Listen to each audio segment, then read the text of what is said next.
Hi friends नमस्कार जय जगन्नाथ मु रिचा आपण समस्त को पुणी थे स्वागत करुच्ची मो चैनल को आमे ओडिया दिवसी। तो फ्रेंड्स मो आशा करुच्ची आपण समस्ते बहुत भल थे बहुत हेल्दी थे। तो एबे मार्गशीर मास चली आम ओडिया घर मानक समस्त घरे पिठा पणारे पूरा भरपूर।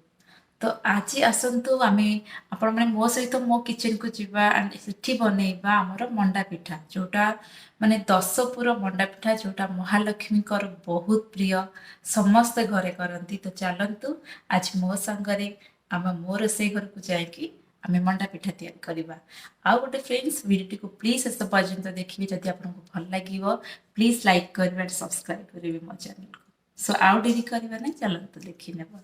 मंडा पिठा बनवाई मु प्रथम चाउल चूना नहीं चाउल चूनाटा मुझे बासुमती चाउल चूनाटा को यूज करी कारण तार जो बासनाटा बहुत बढ़िया आसे। तो मुझे 2 कप चाउल चूना नहीं तो से मुझे पानी नेला बेले मुझे 2.5 कप यूज करी। जदि आप नॉर्मली जदि आप चूना घरे करुवे तो 2.5 कप दरकार ना जदि आप बाहर किणिक आनी अधिक ड्राई थाए से 3 कप यूज करेंगे।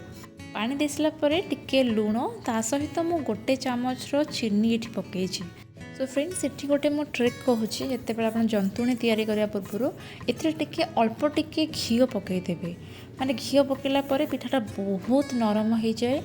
आ तो जो माने कड़ई रे जमा भी तार जंतुणी लगे ना चकटिला बेले भी ना आपण हाथ भी लगे तो बहुत बढ़िया से भल भाव हो जाए पिठाटा।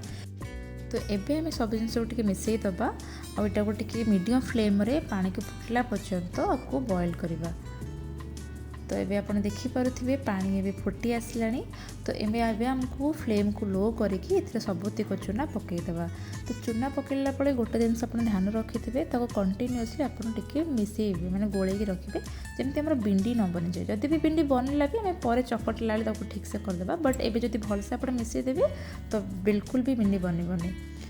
तो आप देखिपे और किसी समय पर देखिए यहाँ को पानी की भल भाव में आब्जर्व करनब चूनाटा आ गोटे सुंदर डो बनीजी। तो ये आप देखिपे बर्तमान भलसे डो बनीगला। तो आम यहाँ को गोटे अलग जगह को काढ़ीदबा या भितर आमको 5 ରୁ 10 मिनट आपको एमती जेहेतु गरम थी टे रखापी दबा एंड या भितर आम आमर जोटा पूर बने से पूर बनवा प्रिपरेशन कर।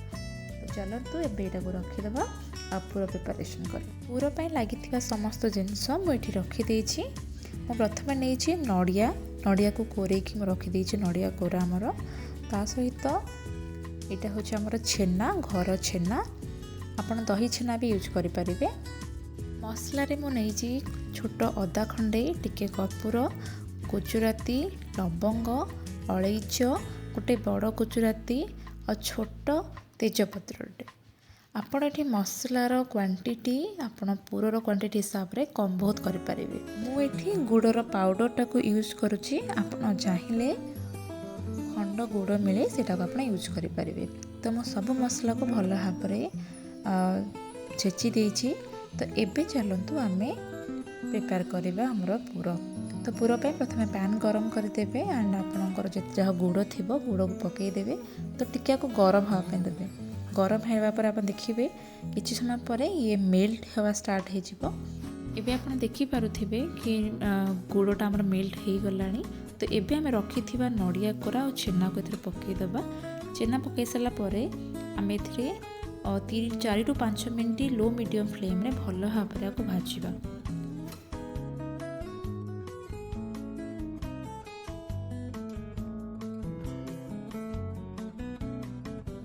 एबे आप देखिपे पूरर बहुत भल भाव में गोटे बढ़िया कलर आसी जाइए। तो एबे आम रखी पूर को पकईदबा पकई सारापर 30 सेकेंड पर्यंत आप एमती भाजीदेवे आपको अलग जगह को काढ़ीदेवे। तो एबे चलते आम नेक्स्ट प्रोसेस जोटा हूँ आम पिठा को बनइबा।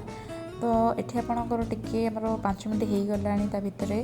तो पिठाटा जंतुणी बेसी आउ गरम ना तो बहुत बढ़िया भाव में सफ्ट जेहेतु मुझे कही स्टार्टिंग रे कि घी यूज करदे। तो आप देखिपे बहुत सफ्ट हो पानी लगे भल भाव चकटी देवे।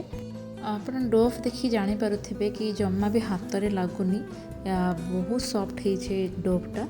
तो जमती आपन को दरकार जो साइज रो से अनुसार जमती आमर ओडिया घरे गिना टाइप रो करके एटा को पूर दियंती ताको बहुत भल भाव में स्टफिंग आपन करेंगे करके तार आप देखिपारे मु ट्राए करछि कि माने परफेक्टली आपन देखिबा टे आपन पूर देबे तापर सेटा को तार जो भल भाव में ताको स्टफिंग करके गोटे बढ़िया गोल बॉल टाइप रो ताको पिठाटा को आकार दे देबे बहुत बढ़िया लगे अब जो पूरर बास्ना एते बढ़िया ये मसला पकईला पूरर बास्नाटा एते बढ़िया लगे माने बास्ना रे ही पेट पूरी जाए। तो आम ओडिया घर खाइबा तो पूरा नियारा सब बेले। सो आप भी देखिपे आमर मंडा पिठाटा परफेक्टली गोटे बनी जाइए। तो शेष में आप किसी एक्सट्रा जंतुणी थे तो एमती काढ़ीदेवे आउ टे पानी देके भल भाव में चारिपटे चिकन करदे और बहुत भल भाव में गोटे गोल सेफ देवे देखिपे के सुंदर भाव में होती। सो यहीपरी भाव में बाकी रही था जंतुणी रे मो बाकी पिठातिक बनई देछि आपण माने देखिपे। तो एबे चलतु आम पिठा को स्टीम करवा बा सिझे देवा 10 ରୁ 15 मिनट लो मीडियम फ्लेम रे पिठा गुड़ी को सिझे देवा। मु एगुड़ा को राइस कुकर सिझे देछि आउ एबे देखंतु 10 ରୁ 15 मिनट पर पिठा केते बढ़िया भाव में सिझी जाइए और केते सुंदर देखा जाउछि। तो चलतु मु आपन को गोटे पिठा काटिकी देखौछि देखंतु पूरा केते सॉफ्ट होइछि पिठाटा आ पिठाटा आप देखिपे भितरटा बहुत बड़ भाव में आमर पूरटा आसी आ तार पिठार जो जो जंतुणी बहुत कम पतला लेयर होइछि तो खाइबा भी बहुत बढ़िया लगिवो। तो आपण माने एमती बनातु आउ एई मार्गशीर मासरे माणबसारे ठाकुराणी को भी महालक्ष्मी पाखरे भोग लगातु। जदि आपण माननकु मो वीडियोटी भल लागिला प्लीज़ लाइक करंतु एंड सब्सक्राइब करंतु मो चैनल को।